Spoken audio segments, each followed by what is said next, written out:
আমরা দাবি করি যে এই সরকার জনগণের অভ্যুত্থানের মধ্যে দিয়ে এখানে এসছে, আমাদের বিরোধিতা খুব একটা নাই।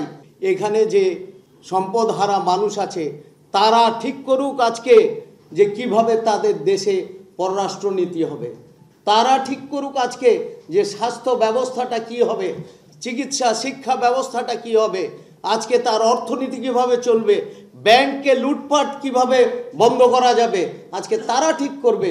এবং তাদের প্রতিনিধিত্বকে আমাদেরকে আজকে নিয়ে আসতে হবে এবং ঐক্যের ধারায় তাদেরকে যুক্ত করে তাদেরকেও আজকে সমাজে ক্ষমতাবান করে তুলতে হবে। আজকে দেখেন ভ্যাট 15% নতুন করে ভ্যাট ইম্পোজ করেছে।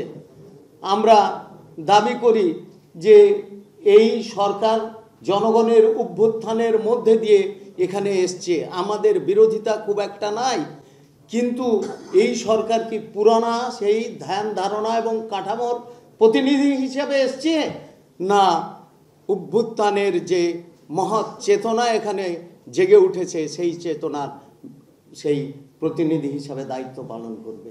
আমাদের এই প্রশ্নটা কিন্তু মৌলিক প্রশ্ন।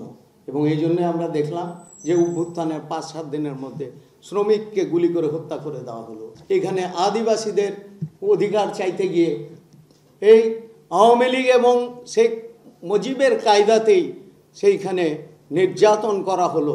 একইভাবে আজকে রাষ্ট্রটাকে এই লুটেরা ধনিক সম্প্রদায়ের যে কাঠামোটা দাঁড়িয়ে আছে সেই চেতনা এবং কাঠামো দিয়ে পরিচালনা করার চেষ্টা করা হচ্ছে।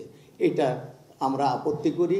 আমরা শুধু দাবি করি আজকে যে পরিস্থিতির মধ্যে আছে বাংলাদেশ, সেই পরিস্থিতিতে অধিকার হারা মানুষদেরকে আজকে সংগঠিত করে ঐক্যবদ্ধ করে বাংলাদেশ গড়ে তোলার এই ঐক্য প্রক্রিয়ার মধ্যে কিভাবে যুক্ত করা যায় সেই পরিকল্পনা এবং সেই উদ্যোগ এবং সেই ব্যবস্থা যদি আমরা গ্রহণ করি, তাইলে আমার মনে হয় যে এই মহতী আজকের এই আলোচনা এবং এই উদ্যোগটা তার একটা সাফল্যের মাত্রা অতিক্রম করবে।